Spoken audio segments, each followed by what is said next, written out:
4-ാം തീയതി അസംബ്ലി തെരഞ്ഞെടുപ്പിന്റെ റിസൾട്ട് വന്നതിന് ശേഷം അടിപൊളിയായിരുന്നു, നല്ല ടൈം പാസ് ആയിരുന്നു. ഒരു 10 ദിവസത്തേക്ക് മുഖ്യമന്ത്രി ആരാണ്?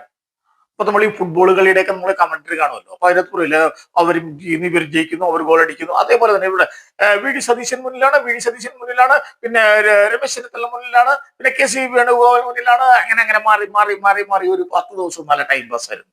പറയുമ്പോ തമാശ, നമ്മളുടെ ജീവിതത്തെ സംബന്ധിച്ചിടത്തോളം വളരെ പ്രധാനപ്പെട്ട ഒരു സംഭവമാണ് പൊതു തെരഞ്ഞെടുപ്പുകൾ. അതിലിങ്ങനെയൊന്നും സംഭവിക്കാൻ പാടില്ല. എന്റെ അഭിപ്രായത്തില് പ്രധാനപ്പെട്ട പാർട്ടികൾ, അതായത് മുഖ്യമന്ത്രിയാവാനും പ്രധാനമന്ത്രിയാവാനും സാധ്യതയുള്ള, അത്രയും ജയിക്കാൻ സാധ്യതയുള്ള പ്രധാന പാർട്ടികൾ എങ്കിലും തങ്ങളുടെ മുഖ്യമന്ത്രി സ്ഥാനാർത്ഥിയെയും പ്രധാനമന്ത്രി സ്ഥാനാർത്ഥിയെയും മുൻകൂറെ തെരഞ്ഞെടുപ്പിന് മുമ്പ് തന്നെ പ്രഖ്യാപിച്ചുകൊണ്ട് വേണം തെരഞ്ഞെടുപ്പിൽ വരാൻ എന്നുള്ളതാണ് എന്റെ വിനീതമായ അഭിപ്രായം. ശരിയാണ്, നിയമപരമായിട്ട് എം എൽ എമാരാണ് തെരഞ്ഞെടുക്കുന്നത്, സാങ്കേതികമായും നിയമപരമായും അത് ശരിയാണ്. എം എൽ എമാരാണ് തെരഞ്ഞെടുക്കുന്നത്, തെരഞ്ഞെടുപ്പിന് ശേഷം ആയാലും മതി. പക്ഷെ അങ്ങനെയല്ല.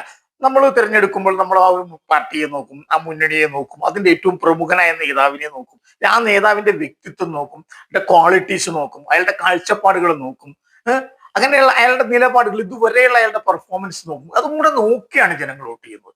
അപ്പൊ അതുകൊണ്ടാണ് ഞാൻ പറഞ്ഞതെന്ന് പറഞ്ഞാൽ, നമ്മൾ എപ്പോഴും അങ്ങനെ നമ്മൾ പിന്നെ മുൻപേ തന്നെ പ്രധാനമന്ത്രി സ്ഥാനാർത്ഥിയെയും മുഖ്യമന്ത്രി സ്ഥാനാർത്ഥിയെയും പ്രഖ്യാപിച്ചതിന് ശേഷം വേണം തെരഞ്ഞെടുപ്പിനെ നേരിടാനായിട്ട്.